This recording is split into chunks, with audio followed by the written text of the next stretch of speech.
საშიში არის აუცილებლად ზიანი შპრიცი, ბრიტვა, მე გავსო მამაკაცების მინდა უთხრა, ვისაც ჩულები ყავსო, შეინახონ შორს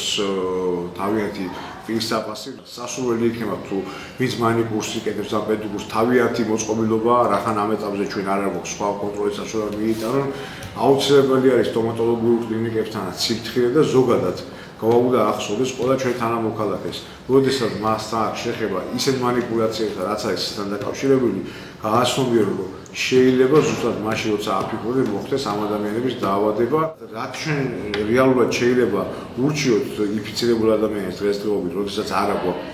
უნალობის თქვა ხელმისაწვდომობა, ეს არის ერთადერთი ჯანმრთელი ცხოვრების წესის დაცვა. რა თქმა უნდა, უნდა მოველოდოთ ალკოჰოლსაც, უნდა მოველოდოთ ნარკოტიკსაც, რაც მიცემს იმის საშუალებას, რომ ერთი რაც არის კარგი და ვინც არ იციან, მინდა უთხრა იმ ადამიანებს, მე როგორც ვიცი ექსპერტებისგან, რომ ვინც აქვს სწრაფად დადგენის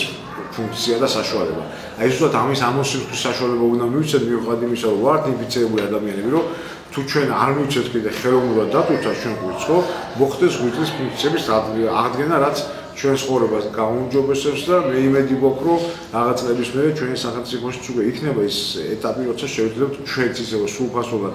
უნალობას, როგორც ეს ხდება თქვა სხვა განვითარებულ სახელმწიფოში და რისგანაც რეალურად ჩვენ ქვეყანას აქვს ორიენტირი აღებული. ძირითადად იქ არის შეტანილი როგორც კერძო, ისე სახელმწიფო სადაზღვევო პროგრამებში არის ჩართული ცეგეპატიტით ინფიცირებული ადამიანების ბედი. და აქედან გამომდინარე ამ ადამიანების ხელმისაწვდომა, როგორც დიაგნოზა უნალობაზე არის მარტივი. არის ორი, ესე ვთქვათ, მოთამაშე ფარმაკომპანია, რომლებსაც ხელშიც არის ეს წამალი, რითაც ხდება ჰეპატიტით უნალობა. ესენი არიან ლობისტი კომპანიები და მონოპოლისტები პროსტორად და ბუნებრივია, რომ მათ დიდი რესურსი აქვს ჩადებული და აქედან გამომდინარე მათ ფასებიც არის საკმაოდ დიდი. და ამიტომ არაძლევენ თქვა იგივე სხვა რომლებიც ჯენერიკები ესეთი ანალოგიების შესაძლოა ქიმიური ანალოგია ბიოლოგიური წამლების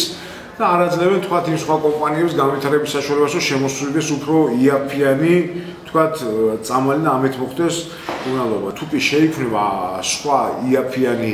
პრეპარატი ხო ჩვენი ქვეყანა აი ზუსტად აქ შედარებით თავისუფალია სხვა ქვეყნებისგან რომელსაც უფლება არ აქვს თქვა ამ ქვეყნებს არის დიდი საპატენტო უფლება